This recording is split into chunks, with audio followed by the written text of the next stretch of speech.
El diario Correo del Pacífico inicia desde el día de hoy, 2023 de enero, una serie de reportajes recordando al pueblo de Tuxpan Antiguo, un pueblo con costumbres muy diferentes a los demás. Iremos destacando en esta serie varios aspectos de la vida urbana de la población y de su historia misma. Iniciamos esto con este reportaje en torno donde nació la zona de tolerancia desde 1920, que se asentó por esta calle, que es la calle Corona, entre Constitución, Carranza y la Querétaro. Se asentaban aquí y hubo varios negocios de prostíbulos y que el único que queda vigente es el Cuatro Vientos de don Gustavo Vega, quien fue uno de los fundadores de aquella ya lejana época. También recordamos a Eduardo Ante, al que le llamaban popularmente Aguayo, el tío Aguayo. También había otros personajes de esa época, originarios de esta población, como Marcelino Hernández, el Borrego, así como don Gustavo, el Borrego. Antes estaban los bules de Tocho, fueron los últimos que quedaron en pie entre Constitución y Carranza. Allí estaba ese salón que era atendido por mujeres de la vida alegre, decían. Y es que esta calle Corona eran los límites ya del Palapar, de aquel Tuxpan antiguo que llegaba hasta la calle Reforma, un poquito más allá, la calle Independencia, la Hidalgo y la Juárez, que salía hasta el lado poniente de la ciudad.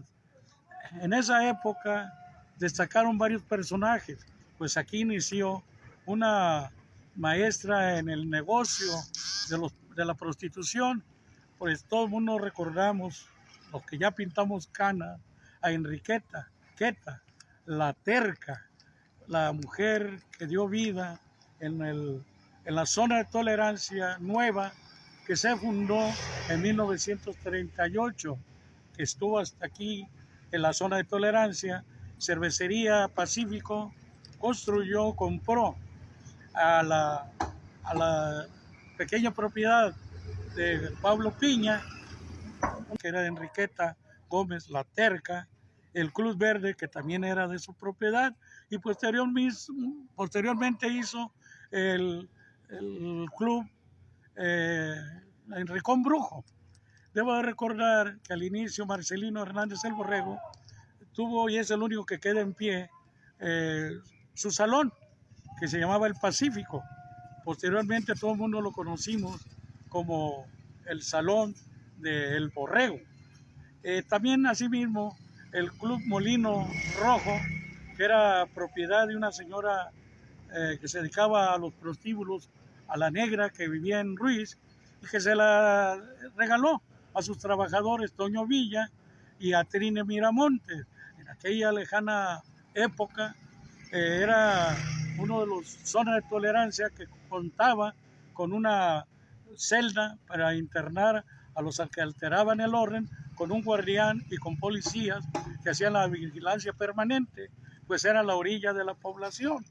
Se debe de recordar también que en esa época hubo, en la década de los 60, se descubrió una red de tratas de blancos que eran de Guanajuato y que les llamaban las poquianchis, y las que surtían de mujeres que eran enganchadas y las surtían aquí en Tuxpan, sobre todo a la Enriqueta la Terca, que tenía las mejores damas de aquella época, que eran sometidas a la esclavitud, pues solamente los martes tenían derecho de salir con sus queridos a la población, y el resto de la semana se dedicaban a su actividad profesional, a la prostitución, y estaban esclavizadas porque le debían dinero en ropa, alhajas y alimentación a las patronas o dueños de los burdeles. Aquella negra época, las mujeres pues no tenían la seguridad que hoy cuentan. Tras descubrirse a las poquianchis, que incluso hay una película hay mucha biografía de las hermanas, las Poquianchis, Delfina, María de Jesús y otras integrantes de esa familia que fueron encarceladas y desmantelada esa red. Llega el gobierno en el 87, de Celso H. Delgado y entra de frente en contra de las mujeres, en contra de los antros y dedica la ley seca, decreta la ley seca dominical y trata de acabar con la prostitución. Y eso lo veremos en el siguiente comentario. Para el diario Correo del Pacífico, Antonio Flores Mejía.